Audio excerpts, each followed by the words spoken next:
agradecidos con el espacio de la Feria del Libro, igualmente con la editorial de la Universidad Nacional Federico Villarreal, de Alma Mater, y muy agradecida por la invitación del doctor, compañero, el historiador Germán Peralta Rivera. Bien, me ha tocado brevemente recomendar esta lectura, que creo es imprescindible no solamente para los militantes, sino para todos aquellos que deseen incursionar en la vida política de nuestro país. Vivimos un momento bastante complejo, ¿no?, de un proceso de elección del presidente del Congreso, con bastantes cuestionamientos, e igualmente estamos a puertas de un proceso político electoral.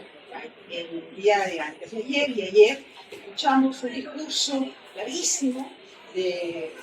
la señora Presidente, y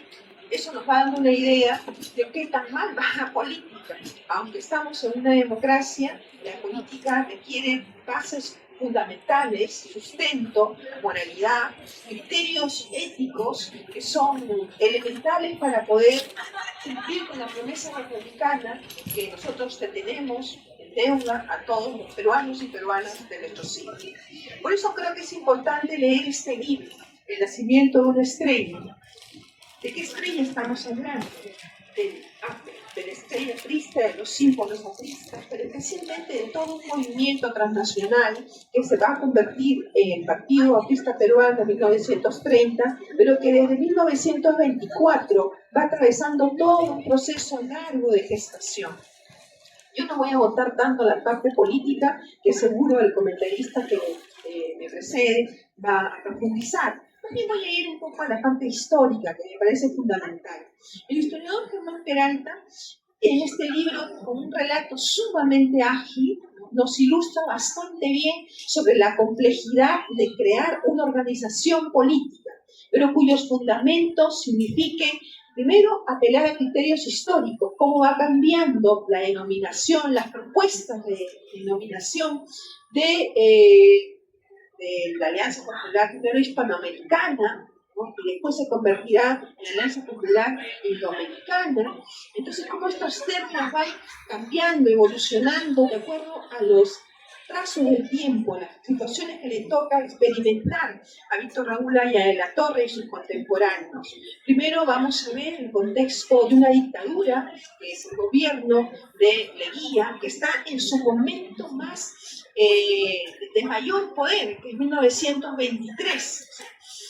El 24 se explica primero por los acontecimientos de 1923 bajo la influencia de las luchas por la reforma universitaria de 1919-20, bajo la influencia igualmente de la Revolución Rusa, de la Revolución Mexicana de 1910, y claro que sí, bajo el impacto de la Primera Guerra Mundial. De todos estos acontecimientos tan poderosos, tan únicos, tan marcantes para una generación como fue la generación de la Reforma,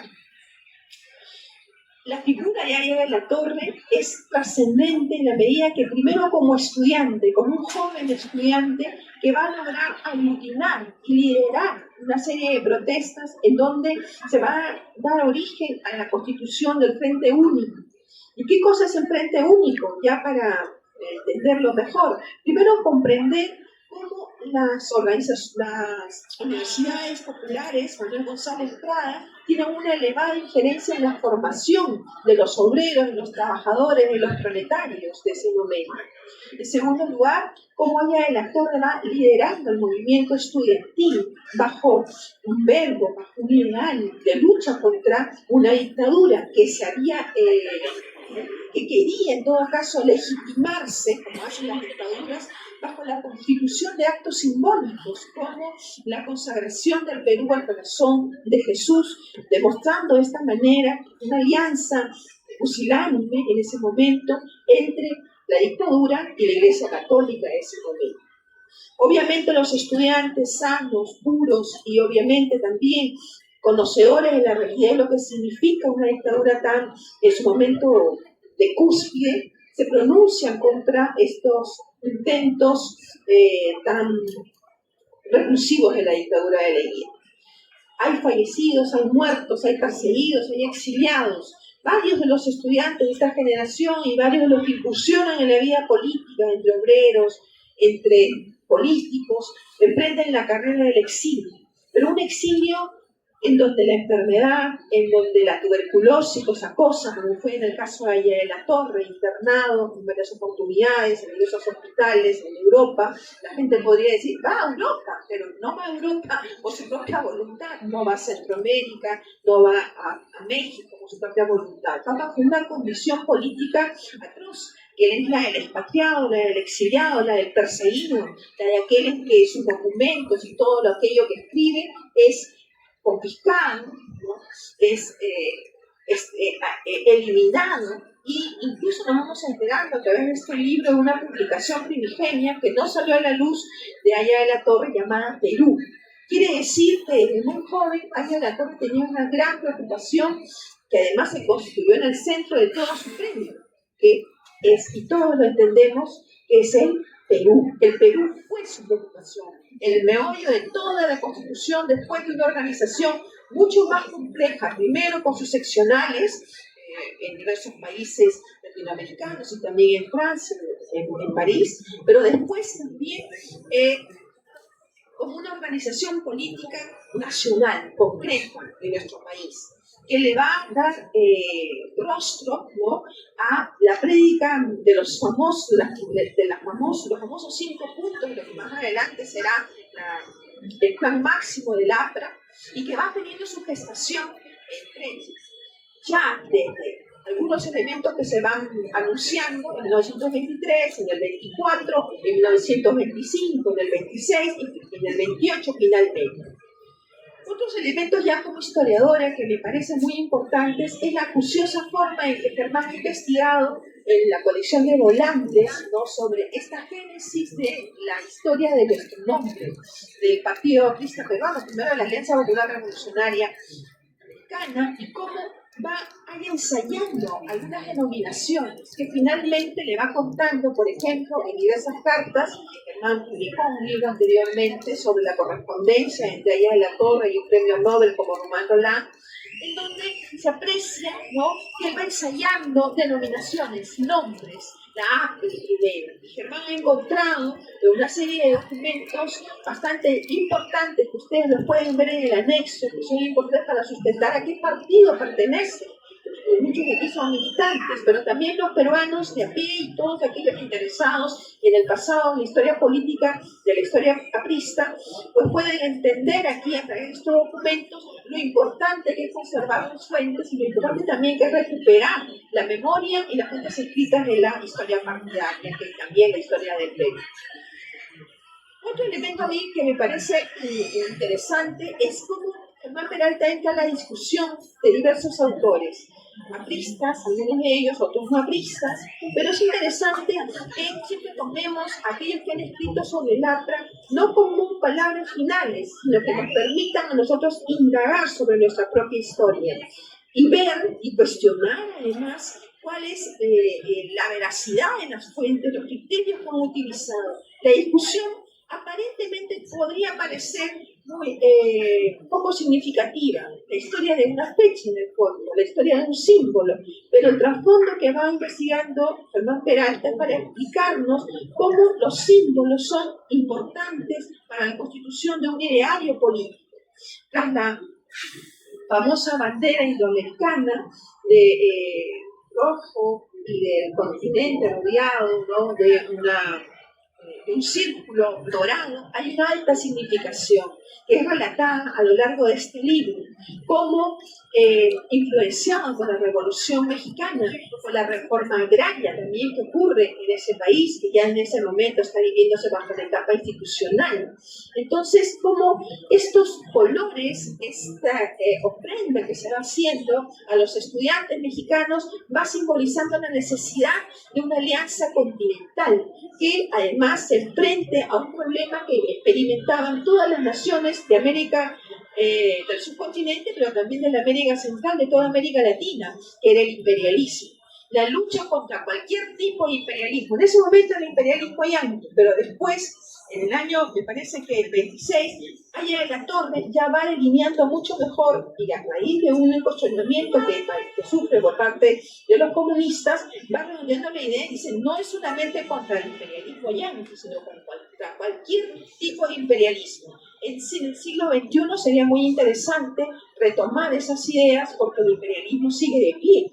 y las naciones pequeñas o medianas siguen viéndose afectadas con la injerencia de las naciones grandes que imponen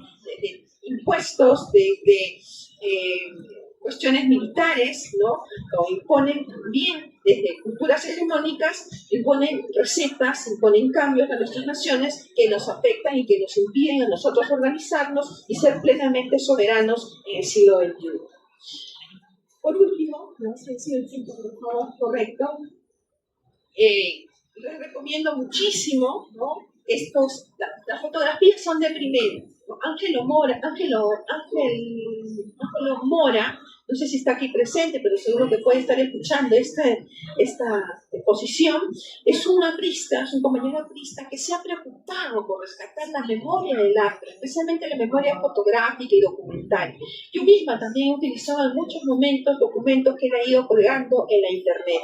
y que él ha ido preocupándose por conservar, mientras muchos se dicen apristas o interesados en el APRA y pasan por ahí y no conservan ninguna fuente, ni siquiera sus carnets, lo que son interesantes, ni sus intervenciones. Las fuentes son relevantes porque la peor manera de perder el tren de la historia es cuando comenzamos a olvidar estas luchas. Entonces creo yo que Ángelo Mora, que merece aquí una mención especial, la tiene en el libro de Germán, y de donde provienen la mayor parte de ilustraciones de bastante calidad, gracias al trabajo fotográfico del historiador Juan Fuentes, ¿no? El trabajo editorial que ha sido bastante delicado, nos ofrece en materia de fotografías para todos aquellos que quieran conocer esta parte del Perú,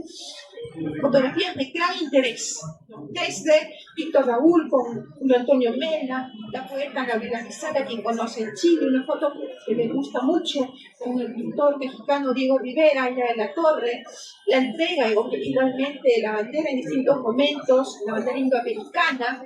¿no? E igualmente una foto que a mí me llamó mucho la atención, porque es esta foto que ustedes pueden observar, Aya de la Torre en Moscú, ¿no? Hay muchos investigadores, incluso serios investigadores, que pretenden negar desde ese momento el interés que tuvo Aya de la Torre por el marxismo, por experimentar, por conocer Rusia. Esta foto es de 1925, me parece, 1924, septiembre de 1924, y es muy interesante analizar el contexto en que se produce. Igualmente nos permite conocer a un Aya sumamente humano, con sus precariedades. La política, por último, quiero cerrar con esto, no se puede hacer pensando en el tintineo de las monedas. La política tiene que hacerse con ética, como la hizo Aya de la Torre, sufriendo tuberculosis, estando internado en un hospital por largas temporadas en Leipzig. Aya de la Torre vivió de una forma precaria y hacía sus campañas mediante su verbo, con su máquina de escribir. Se trata de uno de los políticos, porque no fue el único, que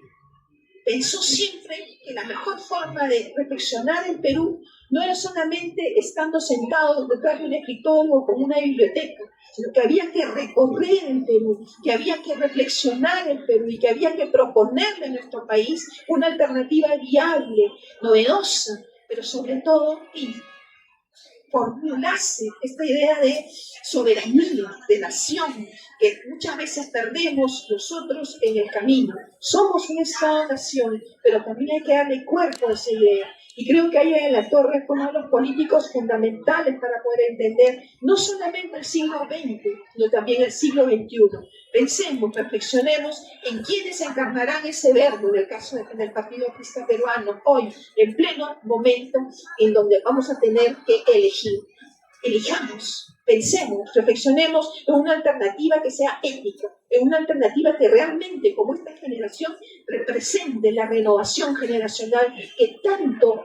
cariño y tanto afecto y tanto dolor le costó gestarse a la generación de la reforma universitaria. Muchas gracias, Germán Peralta, es una gran contribución, recomiendo mucho tu libro. Muchas gracias.